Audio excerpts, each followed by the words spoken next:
Bonsoir à tous, merci de nous rejoindre dans votre émission. Bienvenue à tous. On ne se lasse pas de dénicher des compétences pour montrer combien de fois votre santé, votre bien-être nous préoccupe. Pour ce premier numéro du mois de mars, nous avons choisi comme thème la chirurgie cardiovasculaire, en d'autres termes, la chirurgie du cœur. Le cœur, principal organe vital du corps humain. Pour comprendre donc c'est quoi le cœur et les maladies liées au cœur, nous recevons professeur Zoumanigui Nicolas, chef service cardiologie médico-chirurgicale de l'hôpital national d'Anka, spécialiste de cette branche depuis 2006. Dans la deuxième partie, vous pouvez nous appeler au 620 58 90 73. En attendant, comme d'habitude, le face-à-face. Mesdames et messieurs, bienvenue à tous.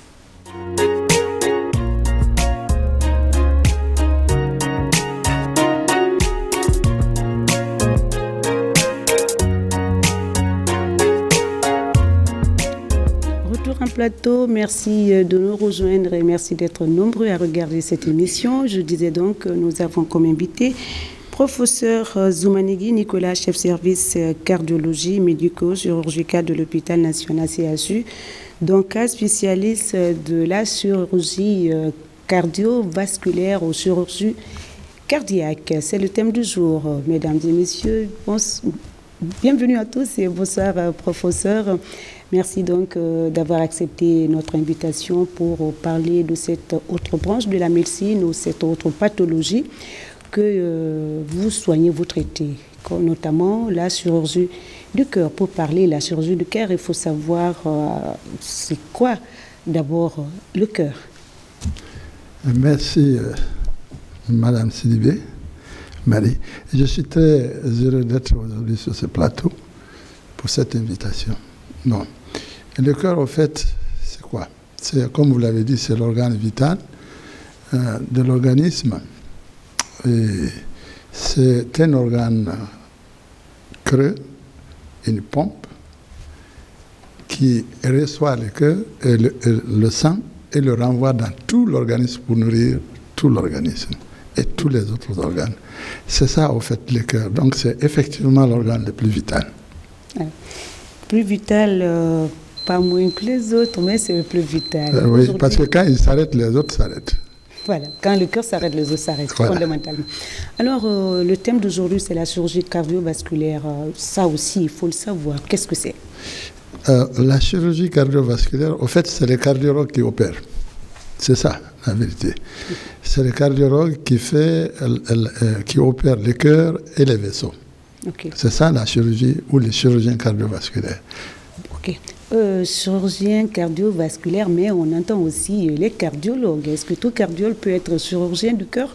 Oui, aujourd'hui, je peux vous dire que tout cardiologue peut être, du moins, même pas totalement chirurgien, mais il peut être un interventionniste. Ça veut dire qu'il va toujours utiliser des bistouris. Donc, il n'y a pas de petite intervention. Pourquoi vous avez dit tout cardiologue peut être interventionniste. Pourquoi je dis ça? Parce qu'aujourd'hui, la cardiologie, c'est l'une des branches de la médecine qui s'est développée dans les dernières années très rapidement. Et du fait qu'elle s'est développée très rapidement, la majeure partie des maladies cardiovasculaires aujourd'hui se traitent pratiquement en utilisant plus ou moins des bistouris. Pourquoi? Parce que vous voyez, avant, il y avait des cardiologues, on disait qu'ils étaient simplement chirurgiens du cœur et des vaisseaux. Aujourd'hui, il y a les endovasculaires, c'est-à-dire que parmi les chirurgiens, il y a une division. D'autres sont partis vers purement la chirurgie cardiovasculaire, d'autres parties sont partis vers la chirurgie endovasculaire. Et dans cette chirurgie endovasculaire, vous avez ceux qui sont partis uniquement vers le cœur, ceux qui sont partis uniquement vers les vaisseaux, justement, c'est-à-dire ceux qui peuvent traiter soit les valvules et autres vers le cœur, en n'ouvrant pas le cœur, et ceux qui sont partis vers les vaisseaux, que ce soit les vaisseaux même du propre cœur, ou bien tous les autres vaisseaux. Même aujourd'hui, je peux vous dire que la chirurgie cardiovasculaire s'est tellement développée qu'il y a aujourd'hui des neurovasculaires. C'est-à-dire que lorsque quelqu'un a un AVC, s'il y a un thrombus au niveau des vaisseaux, on envoie les sondes au niveau de ces vaisseaux et on les débouche. C'est les chirurgiens cardiovasculaires qui le font. Okay. Ouais, c'est-à-dire des cardiologues. Ok, celui qui s'est mais en dehors de ça, aujourd'hui, les cardiologues développent aujourd'hui un autre domaine plus développé, c'est-à-dire le cas des tumeurs dans tout l'organisme. C'est-à-dire on vient avec nos sondes, on bouche l'artère et la veine qui irrigue la tumeur, et la tumeur, c'est fini. Ok. Alors, je disais donc que celui qui s'est orienté vers les vaisseaux peut prétendre faire une opération du cœur? Oui. D'accord. Vous avez dit chirurgien cardiovasculaire, c'est celui qui opère le cœur. Alors, parlez-nous un tout petit peu son rôle, comment s'y prendre et comment on opère un cœur, docteur. Vous savez, aujourd'hui, la chirurgie cardiaque, elle est beaucoup plus basée sur la chirurgie des maladies qui sont plus soit congénitales ou bien des maladies acquises. Congénitales, c'est la majeure partie, surtout les bébés ou bien des personnes qui sont à l'âge de la puberté, surtout quand ils sont en activité, les problèmes commencent à se faire connaître, ou bien lorsqu'ils sont d'autres maladies qui peuvent empêcher, n'est-ce pas, le cœur de travailler normalement. S'il y a un trou, par exemple, au niveau du cœur, ça peut être un trou entre les oreilles, parce que le cœur est divisé en deux, comme on le sait. C'est-à-dire il y a le cœur droit et le cœur gauche. Évidemment. Mais parmi les deux, là, il y a des trous qui les lient, même pendant la vie intra-utérine de l'enfant. Ces trous-là existent parce qu'il y a les poumons qui ne travaillent pas pendant la vie intra-utérine. Ce qui fait que ces trous, quand le bébé naît, dès que le bébé pleure, ces trous se ferment. Ah, c'est le cri du bébé qui favorise la fermeture de ce trou. Qui favorise la fermeture de beaucoup de ces trous. C'est pourquoi on est inquiet quand un bébé ne crie pas à la naissance. Quand le bébé ne pleure pas. On a compris le secret. On a compris. Pourquoi? Voilà. C'est ça. Alors, on opère le cœur pas par fantaisie, pas par plaisir. C'est lorsque le cœur est malade. Alors, qu'est-ce qui est à l'origine, par exemple, d'un cœur malade? Bon, je viens de vous dire tout de suite qu'il y a des maladies cardiovasculaires qui sont dites-nous quelques-unes. Congénitales, par exemple, une maladie de Roger, là où il y a un trou à l'intérieur de la partie musculaire du septum interventriculaire, ou bien... Maladie de Roger, professeur. De Roger. C'est la maladie du cœur, une des maladies du cœur. Oui, oui. Ok. Vous comprenez? D'accord. Ou bien une liaison entre l'aorte et l'artère pulmonaire. Ok. Hein? C'est fréquent aussi. C'est-à-dire que normalement, il n'y a pas de liaison. Il se forme généralement un ligament à la longue. Mais c'est pendant cette même vie-là que toutes ces relations existent entre les différentes parties du cœur. Il peut y avoir un trou entre, par exemple, entre l'oreillette gauche et l'oreillette droite. Hein? Voilà, le foramen ovale. Mais en dehors de ça, il y a d'autres maladies du cœur au niveau des valvules, par exemple, qui sont acquises. Par exemple, lorsqu'il y a un rhumatisme articulaire aigu, tout le monde dit bien sûr que le rhumatisme articulaire aigu, ça lèche les articulations, mais mord le cœur. C'est effectivement en mordant le cœur qu'il atteint toutes ces structures, comme par exemple les valvules mitrales, la valvule aortique, qui finissent par se fibroser ou bien qui finissent, c'est-à-dire que les valves se gâtent, comme on le dit. Parce que quand je parle certains termes, c'est un peu difficile. Voilà, il faut nous employer les termes simples. Les valves là se gâtent et ces valves ne fonctionnent plus. Au lieu de se fermer correctement, ils ne se ferment pas. Le sang, au lieu d'aller dans une seule direction, se retourne. Et c'est ce qui est à la base des différents problèmes. Donc, il y a ces problèmes qui sont acquis par le rhumatisme articulaire et l'enfant, à partir déjà de 8 ans, même voire 6 ans. Il faut commencer à se plaindre. Il faut commencer à l'aider surtout pour des problèmes ORL. Hein, parce que tous ces problèmes commencent là-bas. Okay. Il faut toujours traiter les enfants quand ils ont des problèmes ORL. Il ne faut pas blaguer avec. C'est ça, parce que c'est les mêmes problèmes ORL qui seront à la base, par exemple, des rhumatismes. En dehors de ça, il y a d'autres maladies qui sont héréditaires ou bien qui sont transmises de façon de la mère ou du père à l'enfant, qui peuvent être des maladies du tissu conjonctif, c'est-à-dire des maladies qu'on appelle généralement les collagénoses. Ça peut être un lupus érythémateux. Les lupus érythémateux, chez nous, c'est fréquent, surtout vers Cancan, avec la présence, par exemple, quand vous regardez les individus, ils ont une peau normale, mais vous regardez sur le visage, vous voyez dessiner un papillon. Ah bon? Oui. Mais on apprend. Chacun son travail. Oui. Vous voyez papillon, est-ce que vous pouvez nous dire davantage un papillon sur le visage? Sur le visage. C'est-à-dire sur le nez, vous avez le papillon, c'est quoi? Il y a une partie ici et les joues là. Ok. Voilà, sont prises. Et vous avez un papillon, un joli papillon. Très bien. Professeur, vous avez dit les chirurgiens cardiovasculaires, il y en a qui s'orientent pour faire les opérations au niveau des veines. Vous avez dit des vaisseaux et d'autres le cœur. Donc parlez-nous un peu les types d'opérations chirurgicales. Bon, au niveau du cœur, généralement, il y a plusieurs opérations. Je ne vais pas dire le terme aussi, quel est l'auteur de ces opérations. Je vais simplement dire ce qu'on fait. Par exemple, fermer ces trous-là. Mais quelle manière il faut fermer? Mais vous ouvrez les cœurs. Vous les ouvrez comment? Vous ouvrez la cage thoracique, vous prenez le cœur. Le cœur est branché par un appareil de circulation extracorporelle, c'est-à-dire le cœur lui-même il ne travaille plus. Les poumons ne travaillent plus. Il y a un appareil spécial qui prend en compte et les poumons et le cœur. Vous avez le temps d'ouvrir le cœur, le temps de vérifier où se trouvent les trous, le temps de choisir la prothèse que vous allez mettre au niveau du trou et vous fermez en suturant. Avec une suture ferme, vous fermez ça. Après ça, vous fermez le cœur lui-même, vous fermez la cage thoracique et vous relancez le cœur et le cœur marche. Très bien. Vous comprenez? C'est la même chose partout où il y a des trous. Ou bien, il y a un trou, par exemple, entre l'artère et les deux artères. Vous ligaturez tout simplement l'artère, c'est-à-dire le trou qui est entre les deux artères, et puis c'est fini.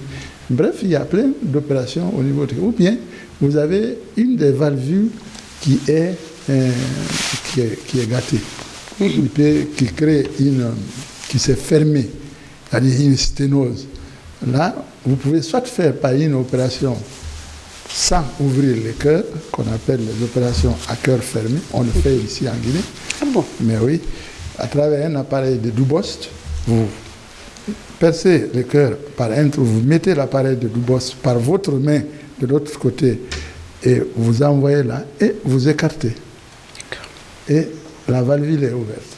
On vous entend parler, on pense que c'est facile, mais pas du tout. Non, mais en entendre parler, vous pensez que c'est facile, mais c'est des opérations qui peuvent prendre 6 heures, 7 heures. Mais on ne peut pas parler un bon médecin, un professeur émérite dans le pays sans parler son lieu de travail, son cadre de travail.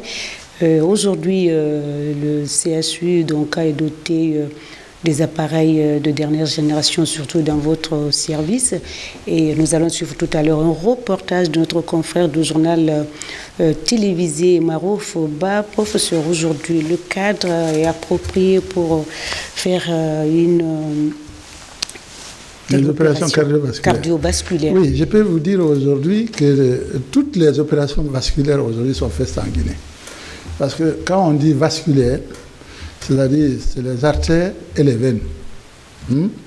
Donc, les veines, on n'en discute pas. On fait toutes les opérations des veines, que ce soit une vénectomie, que ce soit une sclérothérapie des veines, ou bien autre chose, on le fait aujourd'hui en Guinée. Et deuxièmement, il y a aujourd'hui les artères. Et toutes les artères aujourd'hui sont opérées, des artères de bas en haut. Que ce soit les artères des membres supérieurs, inférieurs, que ce soit les artères du cou. On a opéré plein de malades aujourd'hui et qui se sont en sortis. On a vu même des anévrismes au niveau des artères, au niveau du cou, qu'on a opéré. Et ça s'est bien fait. Et le malade, il est là. Peut-être s'il me regarde aujourd'hui, c'est moi qui l'ai opéré. Mais peut-être qu'il vous suit, il va vous appeler tout à l'heure. Il a été opéré. C'était un patient qui était venu de Sigiri. D'accord. Voilà, il est dans une société, une grande société là-bas. Il avait une prise en charge. Mais on a opéré, ça a créé un toy-boy. Comment on l'a Guinée, on peut opérer. J'ai dit, moi, je vais l'opérer. Et le monsieur a été opéré.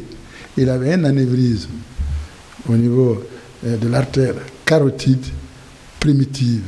Et on l'a opéré correctement. Il en est en sorti. On a changé l'artère carotide primitive.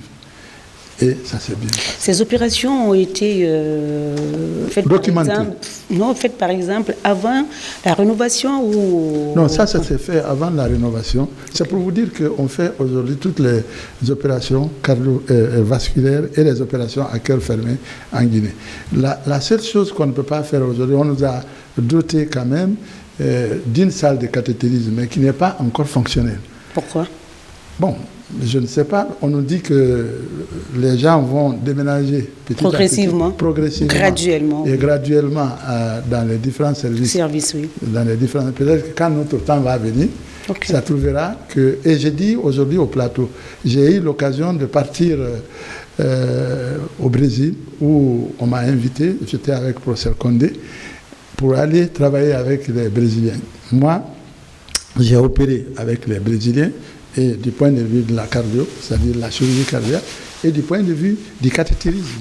Et c'est là où les Brésiliens, en voyant le travail que j'ai fait avec eux, ils m'ont dit, s'il vous plaît, quand vous êtes prêts à ouvrir votre centre service, oui, appelez-nous, on est prêt à venir chez vous et vous envoyer un appareil de circulation extracorporelle.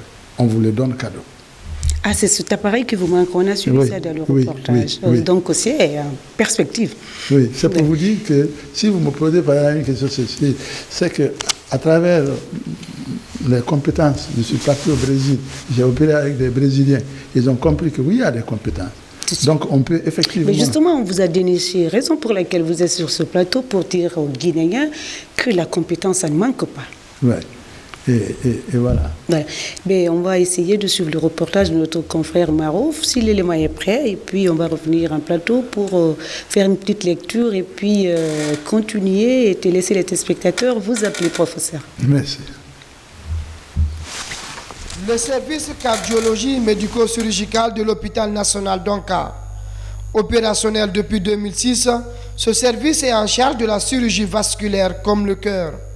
Professeur Nicolas Zoumanigui est le seul spécialiste du domaine depuis la mise en service de cette branche de la médecine en Guinée. Chaque jour, ce spécialiste examine plusieurs patients. Avec son équipe, il s'active à redonner le sourire aux malades. On est en train de voir le cœur d'un malade qui souffre, qui a des douleurs. Et on vient de découvrir qu'elle a une péricardite de moyenne abondance, c'est-à-dire qu'il y a le liquide. Voilà, le liquide qui est là, voilà, c'est ça le liquide qui est là, qui entoure complètement entre les muscles du cœur et la paroi qui couvre complètement le cœur, c'est-à-dire le péricarde. Vu la forte demande dans ce service, plusieurs jeunes médecins sont formés dans cette spécialité. 5 autres jeunes spécialistes viennent de grandir la liste. Déjà, cette nouvelle promotion en cardiologie médico-chirurgicale est à pied d'œuvre afin de répondre aux attentes des malades. Moi, par exemple, j'ai fait ce qu'on appelle la chirurgie endovasculaire, c'est-à-dire la chirurgie qui s'occupe de l'intervention et des vaisseaux et du cœur, des opérations et des vaisseaux et du cœur, mais sans ouvrir. Donc, tout se fait à l'écran, tout se fait à travers des cathéters. Moi, c'est ce que j'ai fait. Mais je suis chirurgien cardiovasculaire, ce qui veut dire même en faisant ces interventions, s'il y a une complication, je peux porter ma blouse chirurgicale, prendre la lame de bistouri et opérer le patient. Le problème le plus sérieux aujourd'hui qu'on veut, c'est d'avoir un appareil de circulation extracorporelle pour prendre en charge tous les malades. C'est-à-dire qu'aucun malade cardiovasculaire ne soit évacué à l'extérieur. Et on a la capacité. on a les compétences de le faire. Avec la rénovation du CHU de Donka, ce service connaît une grande mutation. Des appareils de dernière génération sont installés afin de permettre aux spécialistes de bien exercer.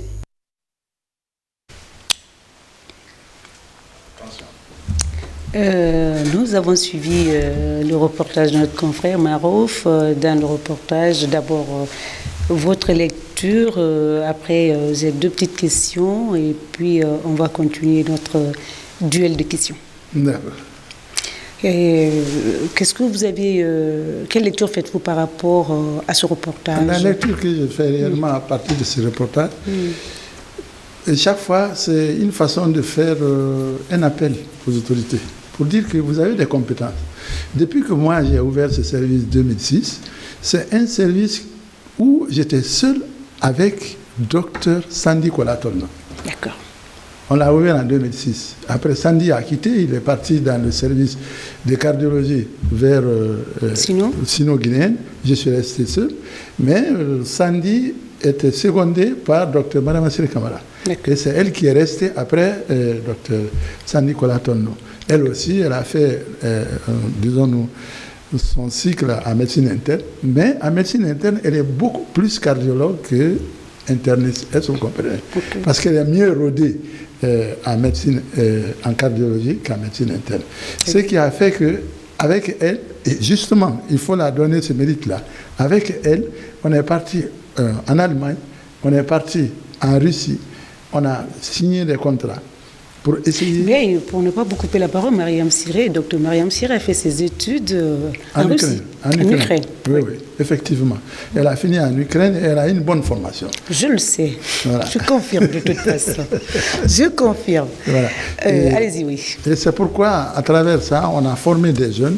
Tous ces jeunes que vous voyez, lui, celui qui s'est présenté, Dr Mauro, Jacques, lui, il est chirurgien endovasculaire. Il y a des chirurgiens endovasculaires, lui, il place les stents, il fait, disons-nous, il peut faire les diagnostics, mais on a des chirurgiens endovasculaires aujourd'hui en Guinée qui sont rythmologues.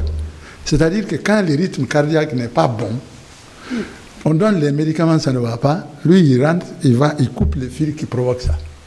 D'accord. Voilà. Aujourd'hui, on a des jeunes qui sont compétents dans ça. Et en dehors de la rythmologie, on a des jeunes qui ont fait chirurgie cardiaque pure. On a des jeunes qui ont fait chirurgie cardiovasculaire, comme moi, qui sont là, mais qu'on n'utilise pas à fond, parce qu'on n'a pas cet appareil-là. L'appareil que vous avez demandé, appareil de circulation extracorporelle. Oui. Bien mais que les Brésiliens... Les Brésiliens m'ont offert... Mais à condition que le service soit opérationnel. Que le service soit opérationnel et qu'ils viennent. Là, ça sera à la télévision même, ils vont offrir. Ah d'accord, ok. Mais c'est une belle initiative. Oui. Professeur, au début, vous avez dit que vous étiez seul, et puis en collaboration, ou en tout cas à vos côtés, docteur Mariam Siré Camara. Aujourd'hui, il y a un autre jeune chirurgien cardiovasculaire qui est... Est-ce que la relève est assurée? Oui. Je peux vous dire que la relève est assurée. Et la formation, parce que le cœur, la science évolue, la technologie... Vous avez raison. La relève, je peux vous dire que c'est assuré. Au début, je peux vous dire sur 3 points. Premièrement, c'est le service et moi. Deuxièmement, c'est l'État, à travers le service de bourse. Et troisièmement, nos partenaires, comme les Brésiliens, les Russes ou bien les Allemands. Donc, c'est nous, c'est-à-dire le service et moi, parce que le service aujourd'hui est doté des jeunes spécialistes qui peuvent m'aider, et moi, c'est-à-dire qui peuvent me renforcer à former d'autres jeunes, à les mettre à niveau, les choisir, passer par nos partenaires extérieurs, que ce soit le Brésil, que ce soit la Russie ou l'Allemagne. Nous avons ce partenariat avec eux, nous permettre de les former. Si c'est pour faire des stages, ils vont faire les stages, ou bien ils vont uniquement pour une formation de 5 ans comme les autres ont fait. Pour le renforcement, c'est-à-dire on doit former perpétuellement les jeunes. Et dans ce cadre, même cette année, on veut envoyer 2 autres jeunes à travers la Russie. Alors, lorsque l'opération du cœur est possible en Guinée, c'est que le plateau technique est rehaussé ou doté des appareils. C'est vrai, on a vu dans le reportage les appareils de dernière génération, mais qu'à cela ne tienne, si on veut comprendre, est-ce qu'on peut poser le bon diagnostic, oui ou non, professeur? Oui.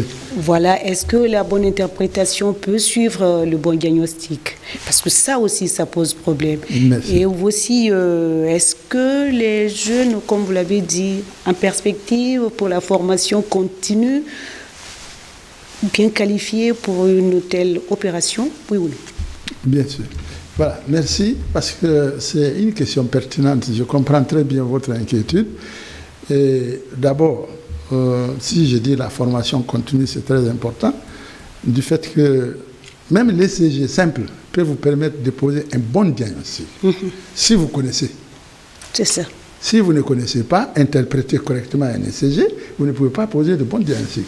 Donc, du fait, d'abord, le service, c'est nous qui avons fait le premier livre d'ECG, avec Sandy Kola. Quand il était là, on a fait le premier livre d'ECG. Je crois que bientôt le deuxième livre va sortir. Et ça, c'est un.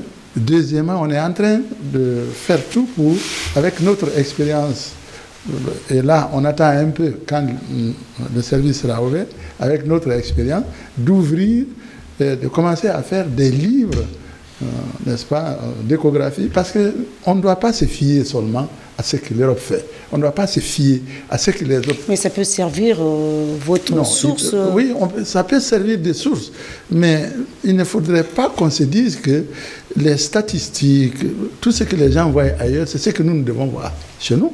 C'est ça le problème.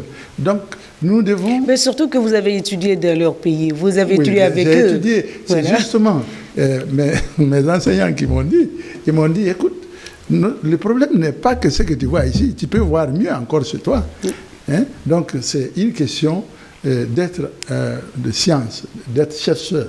Et ça, c'est très important. Donc, ça, c'est un. Deuxièmement, le bon diagnostic, c'est quoi? C'est les appareillages aussi. C'est-à-dire le fait que quelqu'un peut utiliser correctement les appareillages sans les endommager et qui puissent servir à faire le diagnostic correct. Hein? Et ces appareillages sont là. Moi, à l'heure là, chaque semaine, je prends un jeune, viens ici et s'assoit avec moi. On doit faire ça. Toute la semaine, il est avec moi.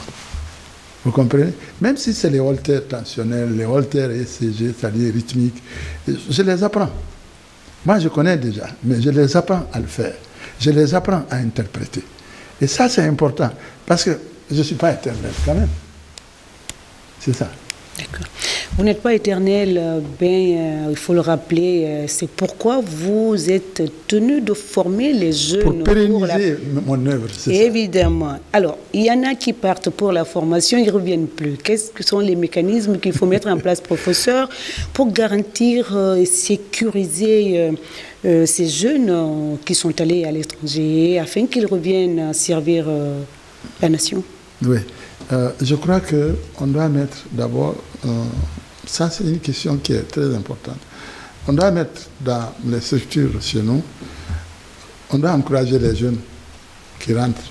Par exemple, tous ces jeunes qui sont rentrés, aucun n'est pris à la fonction publique. Et ils sont là avec moi. Professeur. Non, je me bats. C'est une bataille que je mène. Ils sont allés à l'étranger faire une formation de 7 ans. Ils sont venus. De 5 ans. De 5 ans, revenir avec de telles spécialités. Et je me bats pour eux, afin qu'on les prenne au moins, qu'ils puissent... Sinon, ils vont vous fuir, hein, c'est sûr. Voilà, donc il y a ce côté. Il y a le côté d'encourager ces jeunes-là pour qu'ils puissent rester dans le pays. Moi, j'ai vu des amis avec lesquels on a étudié en Europe. Nous sommes rentrés, qui sont venus et qui se sont retournés. On en a entendu beaucoup. Qui sont venus, et qui travaillent bien à l'extérieur. Ils sont bien, très bien payés en plus. Vous comprenez? Les cardiologues, ils semblerait que... En Guinée, on peut ne pas être mieux payé qu'eux en Europe. Mais tu es chez toi. Le problème, c'est de nous considérer un peu, de nous donner le temps de faire ce qu'on peut faire pour le pays. C'est pour ça qu'on est rentré. Ouais. C'est ça. Ça, c'est la deuxième des choses. Hein. En dehors de ces deux choses, il faut se dire qu'il faut doter ces jeunes-là du matériel nécessaire. Vous savez, quand quelqu'un vient dans sa branche, moi je sais ce que j'ai enduré avant d'arriver ici.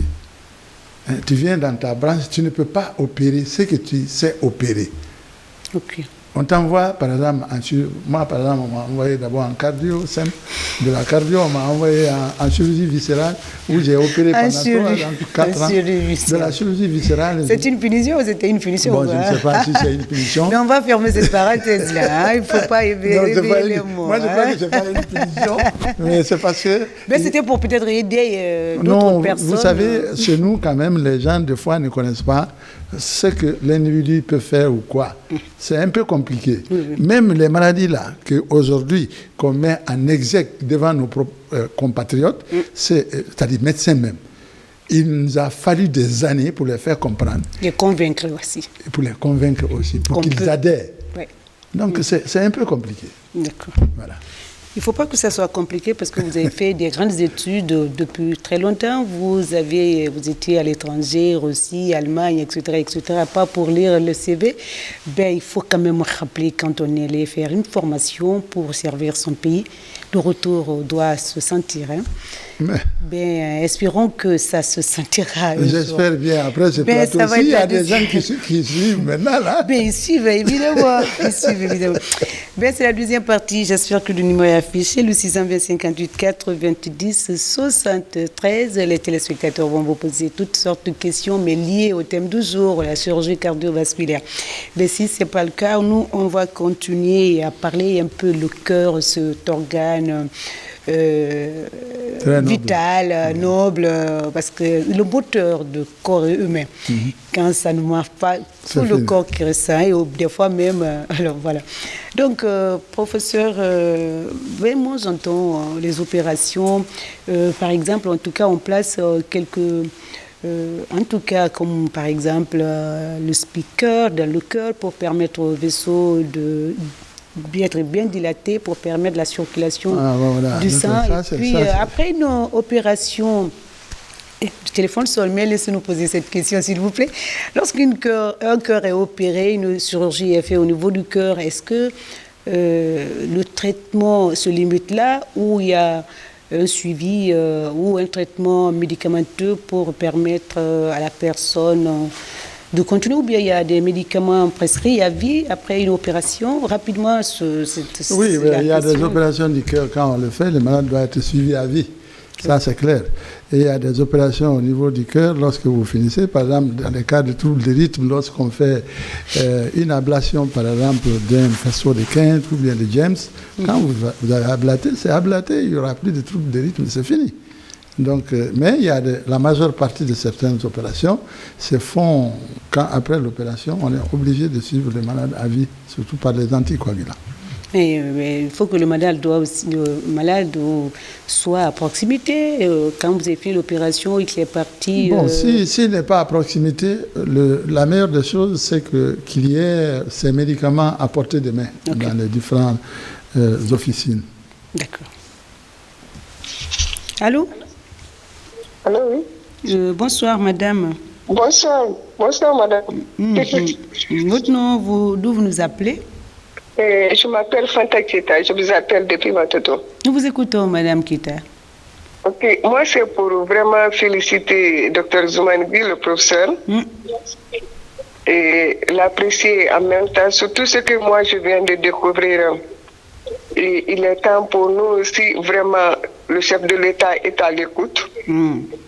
Vraiment de nous appuyer, parce que ce n'est pas pour le professeur Zoumanigui seulement, c'est pour nous les Guinéens. Aujourd'hui, nous voyons combien de fois nous sommes chassés aux côtés de l'autre l'Afrique qui est de Tunisie. Et plupart parmi nous ici disaient qu'il faut que cette maladie-là soit évacuée au Sénégal ou au Tunisie. Et je pense que si aujourd'hui on a l'opportunité que certaines soient évacuées en Guinée, c'est très important. Et il est temps pour nous vraiment d'appuyer tout un chacun et surtout l'encourager, ce que moi je viens de voir. Parce que ça m'a fait penser à mon oncle qui est professeur Charles Gane, qui n'est plus aujourd'hui, mais qui a fait vraiment son mieux par rapport à ce que lui vient de dire, parce que c'est un appui vraiment primordial et vraiment appréciable et encouragement en même temps. Vraiment, je lui souhaite longue vie et que Dieu le garde longtemps pour nous. Vraiment. Amen, merci. Vraiment. Merci, je lui souhaite tout. Merci beaucoup, Madame Fita. C'est vrai, avec la venue massive de certaines maladies évacuées de l'autre côté, ben c'est vrai, il faut quand même créer ou renforcer le service de cardio, d'autres services également. Ça permet à nombreux Guinéens d'arrêter de se faire évacuer du moment où les ressources humaines, le capital humain est disponible. Oui, c'est le lieu aussi que moi je peux vous dire de féliciter le professeur Cissé. Amara. Parce que c'est le professeur Cissé. Il est cité. C'est lui qui a créé ce service. Et il est parti contre Vanzemare pour ouvrir ce service aujourd'hui qui a aidé même beaucoup de ces médecins qui sont venus, on les a opérés et qui sont partis à l'intérieur, qui avaient des problèmes vasculaires. On a opéré et ils demandaient d'être évacués. Oui. Mais qu'on a effectivement... Et il faut rappeler, pour faire évacuer quelqu'un, ça demande beaucoup d'argent. Mais bien sûr, ça demande beaucoup, c'est une saignée de devises. Oui. Mais nous, on a opéré ici, c'est le professeur Cissé même qui a dit, donc j'ai ouvert, voici le premier patient, vous allez l'opérer. Et on l'a opéré, il a avec été succès. Satisfait. Oui, avec succès. Donc, vous voyez un peu. C'est pour dire que... Et nous, on a aujourd'hui un projet. Le projet, c'est quoi? C'est de créer à l'intérieur du pays des... J'en venais. Oui, mais allez-y. Ah, voilà. Vous avez pris non, moi, j'aime ça. Allez-y. Mais non, je le dis parce que votre question fait très à ça. D'accord. Pourquoi? Parce que j'ai dit que le projet pilote, d'abord, serait de Conakry, l'Abbé. Vous savez pourquoi j'ai pris l'Abbé? Non. Parce que je sais que les gens vont dire, oui, les Oumaningui, pourquoi il n'a pas pris Conakry, Zérekoré? D'abord, je suis guinéen. C'est ça que les gens doivent comprendre. Ça, c'est un. Mais deuxièmement, en tant que Guinéen, je vois plein de Guinéens qui quittent dans le tronçon Conakry, l'Abbé, pour aller au Sénégal, pour se faire opérer, pour des trucs de banalité. Ouais. Et ça, c'est pas bon. Pas du tout. Alors qu'on peut les opérer. Quand il y a un problème vasculaire, on est prêt. La Guinée, on ne peut rien faire ici. Il faut partir par là-bas. C'est là-bas. Justement, c'est raison pour voilà, laquelle... c'est pourquoi il faut que je les... C'est un projet qu'on a en vue. Et moi, je dis que je vais le réaliser. On vous soutient. Que Dieu vous aide dans ce projet. C'est vrai, beaucoup vont dans la sous-région pour des petits détails qui n'en vaut vraiment pas la peine. Allô? Bonsoir. Oui, bonsoir, messieurs. Vous allez bien? Très bien. Votre nom, d'où vous nous appelez? Je me nomme So Ibrahima Souri, je vous appelle depuis Tombolia. Nous vous écoutons, monsieur Souri. J'ai une question et une remarque, s'il vous plaît. Allez-y, nous vous écoutons. D'abord, nous félicitons le professeur Zoumanigui. La remarque, c'est ce qu'il a dit. D'accord. Il y a eu des étudiants qui sont partis à l'extérieur étudier, ils sont spécialistes, ils sont revenus, ils ne sont pas encouragés. Et si ceux-ci sont partis étudier, ils sont revenus, ils ne sont pas encouragés. Et ceux qui sont là, qui ont terminé les études universitaires en tant que généralistes. Donc aujourd'hui, moi, j'ai fait un constat. Je suis étudiant en médecine. Le médecin guinéen, c'est-à-dire c'est le plus minimisé. C'est le plus minimisé. Si vous remarquez dans les différents hôpitaux, tu peux finir tes études médicales sans que tu ne sois pris en charge. Tu n'es même pas à la fonction publique. Tu travailles du jour au lendemain, chaque jour. Est-ce qu'il y a quelqu'un qui peut aider un pays plus que le corps médical et le corps militaire?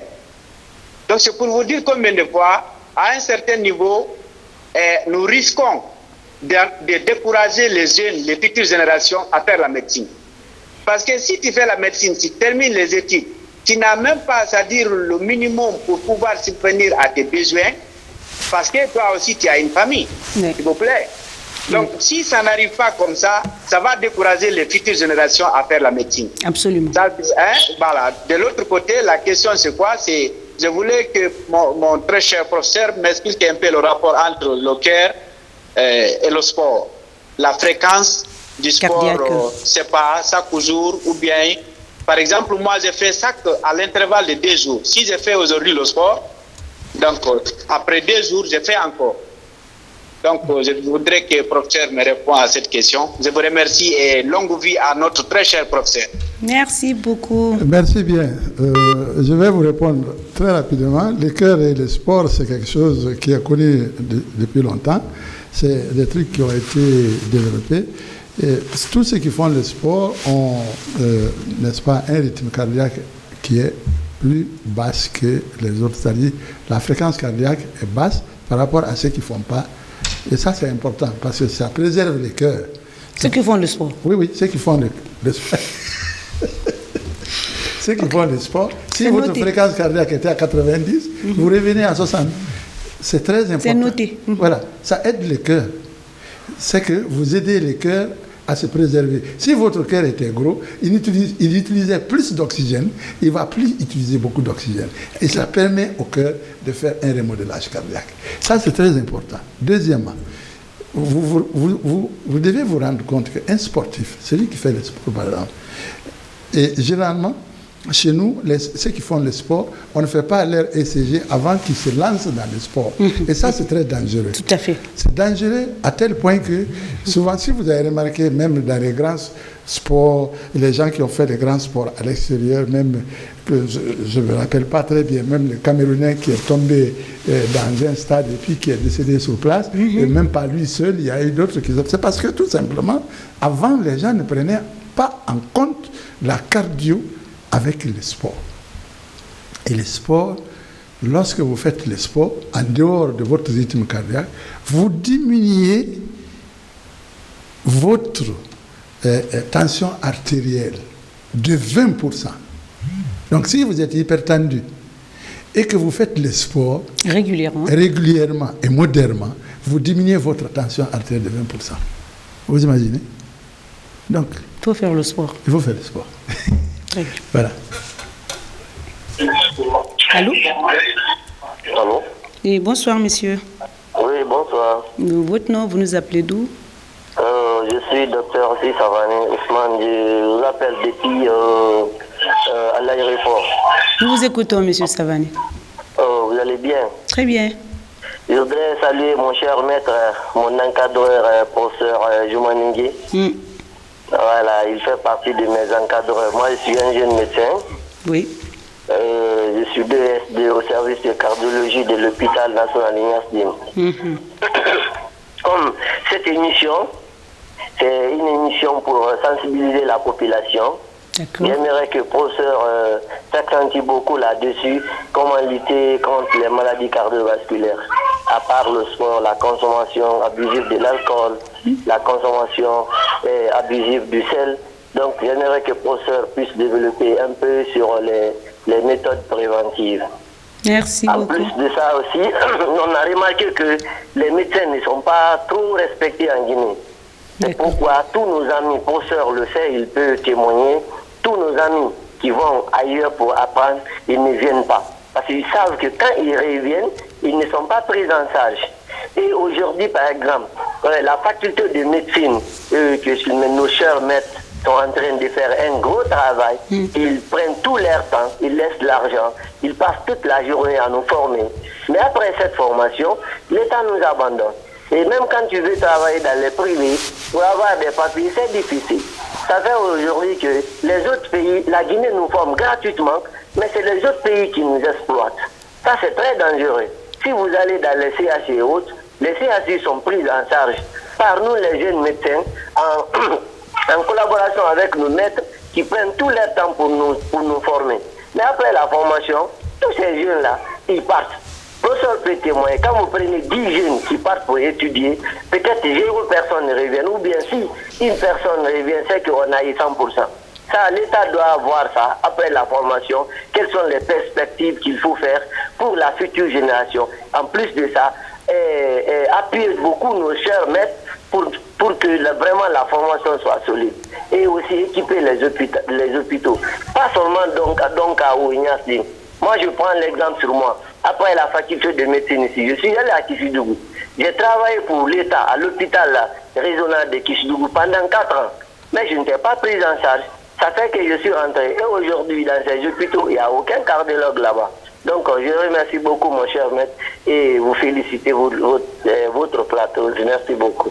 Merci beaucoup, Monsieur Savané. Alors, c'est un lavage de cerveau, il a fait là. Alors, c'est vrai, on terminait par les moyens de prévention. Oui, bon, les conseils. Je crois que je vais un peu parler comme il a une petite fin de ça pour essayer de parler à la population. Je sais qu'on ne peut pas tout dire sur ce plateau maintenant. Pas du tout, et on est pris même par le temps. Voilà, on est pris par le temps, mais je sais que le sport, nos habitudes alimentaires, comptent beaucoup pour surtout le cœur et les vaisseaux. Et ça, c'est très important. Manger moins de glucides, moins salé, moins gras et moins sucré. D'accord. Et on le dit très souvent, chaque médecin et manger beaucoup de fruits et de légumes. Des légumes. Allô? Oui, allô, bonjour. Oui, bonjour, monsieur. Monsieur Diallo Ali, je vous appelle depuis Andalais. Monsieur Diallo, nous vous écoutons. D'accord, j'ai une question pour notre cher maître. Allez-y. En fait, c'est de savoir si on est entre le sport et une personne qui est hypotendue. Une personne hypotendue. Avec le sport. Merci. Une personne hypotendue, le sport. Oui, certainement j'ai parlé du sport et de l'hypertension, mais une personne hypotendue et qui fait le sport, bien sûr, et je ne dis pas que s'il fait le grand sport, il va augmenter sa masse musculaire, ou bien s'il fait un sport juste pour pouvoir se maintenir, parce qu'il y a d'autres qui font les grands sports et d'autres qui font les sports moyens, c'est-à-dire les sports pour se maintenir. De tous les côtés, quand vous faites le sport, vous êtes hypotendu, le sport régularise la tension. Parce que vous avez, au niveau de l'organisme, il y a, en dehors, n'est-ce pas, du cœur lui-même qui se régularise, il y a deux systèmes qui régularisent aussi le cœur. Que ce soit un système qui ralentit, un système qui augmente la fréquence cardiaque. Vous comprenez? Donc, quand vous faites le sport, vous êtes comment? Vous n'avez pas peur de rien. C'est la première des choses. Un sportif n'a pas peur. Vous oubliez la peur, donc le stress. Donc voilà. Très bien. Il ne faut pas oublier aussi qu'on a reçu plein de messages. On va les lire pour nos téléspectateurs. Bonsoir madame, je suis Mamadi depuis Zérékouré. Professeur Zoumanigui m'a fait un écho-doppler. C'est bien prononcé? Écho-doppler cardiaque en janvier à la demande d'un médecin. Dans les résultats, il y avait calcification de l'appareil sous-valvulaire. On lit d'abord les messages sous-valvulaires. Je voudrais savoir des conseils, professeur Zoumanigui. Allez-y, voilà. Vous pouvez répondre bien au fur et à mesure. Je peux répondre directement. L'appareil sous-valvulaire, ça peut être l'appareil mitral ou l'appareil aortique. S'il y a une calcification, il doit se présenter chaque fois pour que l'on puisse l'aider. S'il y a une sténose qui devient serrée dans l'avenir, on peut l'aider. Parce que quand il y a une calcification, c'est fini. Il faut changer l'appareil valvulaire. D'accord. Voilà. Et celui-là, bonsoir docteur, moi c'est Lucas Hassan Touré depuis Koya. Nous tenons à vous remercier pour cette initiative. J'aimerais vous poser une question, professeur. Est-ce qu'un problème que le cœur soit plus grand que la normale? Est-ce que c'est un problème, le cœur soit plus grand que... Bien sûr. Voilà. Quand le cœur est plus grand que la normale, ce n'est pas normal. il y a d'autres même que le cœur devient tellement grand, on dit le cœur de bovin. Donc c'est souvent des maladies. Très bien. Donc il faut se faire voir par un cardiologue. Je réponds au nom de Diallo Mamadou Gando depuis Dubrika. Il n'a rien écrit, il était juste de dire qu'il nous suit. Salut, quel conseil pouvez-vous donner pour éviter la maladie du cœur? Bon, il y a des maladies héréditaires, on ne peut pas... Bien sûr, il y a des maladies qui sont venues directement, n'est-ce pas, des parents, et il y a des maladies qu'on gagne après les parents. Donc, c'est les deux cas. Si vous n'avez pas gagné des maladies, c'est votre façon de vivre. Comme on le dit, votre vie, même votre environnement. Voilà. Alors, bonjour madame et à docteur. Moi, ma question, c'est en ce qui concerne l'assistance médicale, j'aimerais être une assistante. Je suis Mohamed Sako, étudiant depuis le Kindia. Alors, on va prendre il nous reste 2 minutes, rapidement. On va répondre à celui-là. Allô, bonsoir. Oui, bonsoir, monsieur. Allô. Oui, bonsoir. Éloignez-vous de votre poste téléviseur. Oui, c'est Dr Fernandez. Je vais intervenir dans cette émission-là. Rapidement, mais éloignez-vous de votre poste téléviseur, s'il vous plaît. Nous vous écoutons. Éloignez-vous de votre poste téléviseur. Bonsoir, madame. Bonsoir, monsieur. Nous vous écoutons. Vous allez bien? Très bien. Moi, c'est Dr Fernandez. D'accord. Je vous appelle à partir de Dixine. Nous vous écoutons, docteur Fernandez. Oui, j'ai suivi le professeur Nicolas. J'ai une inquiétude parce que quand tu prends l'homme, il y a la cage thoracique et l'abdomen. Je veux savoir, en intervenant, c'est la cage thoracique qui l'ouvre ou bien c'est vers le ventre. Et parce qu'entre les deux parties, il y a une membrane qu'on appelle le péritoine. Donc mon inquiétude, quand il doit opérer le cœur, comme le cœur se trouve dans la cage thoracique, comme un professeur fait. C'est un de ses assistants au CHU Donka, Dr Fernandez. Je vous remercie. Nous vous remercions également. Bien, c'est la dernière personne. Fernandez, excuse-moi. Nous, on intervient. Vous savez, un chirurgien cardiaque, c'est un chirurgien cardiovasculaire, c'est un chirurgien à tout faire. On intervient et à la cage thoracique et au niveau de l'abdomen. La preuve, c'est que, en dehors du fait que le cœur se trouve au niveau de la cage thoracique, c'est-à-dire, comme il est médecin, je peux les diriger. Mais il y a les phrénicus. Je parle le mot là, ce n'est pas le péritoine, mais c'est les phrénicus qui divisent n'est-ce pas, la cage thoracique et de l'abdomen. Au niveau de l'abdomen, on opère. On opère, pourquoi? Parce que tout dernièrement, on a opéré des malades qui avaient ce qu'on appelle les anévrismes de l'aorte abdominale. Et on a fait un remplacement de l'anévrisme des aortes, des différents, une femme et un homme, et qui a bien réussi, un qui était de Ségri, l'autre, ils sont tous rentrés sans problème. On a fait une prothèse, donc on peut opérer, les chirurgiens cardiovasculaires peuvent opérer pratiquement partout, et sous les pieds, et sous les membres supérieurs, et au niveau des cous, et voire même au niveau de la tête. Au niveau de la tête, docteur, les derniers mots, on va se dire au revoir. Je rappelle que nous étions avec le professeur Zoumanigui Nicolas, chef service cardiologie médico-chirurgicale de l'hôpital national CHU, donc spécialiste en chirurgie du cœur. Les derniers mots pour se dire au revoir. Les derniers mots, je vous dis d'abord merci, Madame Sylvie Marie. Je suis très heureux d'être avec vous aujourd'hui. C'est un mot que je ne peux pas dire, on a tout dit pratiquement ici. Et le dernier mot, c'est qu'on a la persévérance, on va travailler dur et on demande l'État de nous supporter pour les Guinéens. Très bien. Merci. Et merci à l'équipe technique qui m'accompagne les dimanches pour la réalisation de Dites-moi tout, docteur. Il faut quand même rappeler que le 8 mars marque la journée internationale des droits de la femme. Qu'à cela ne tienne, nous restons dans l'effervescence, dans la ferveur durant tout le mois.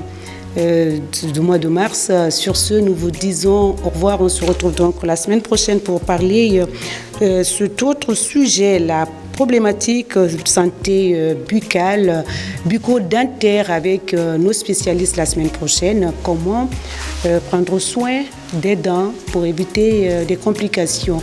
On se retrouve la semaine prochaine, mais d'ici là, comme il a dit, mangez moins sucré, moins salé, moins gras pour être en bonne santé. Merci.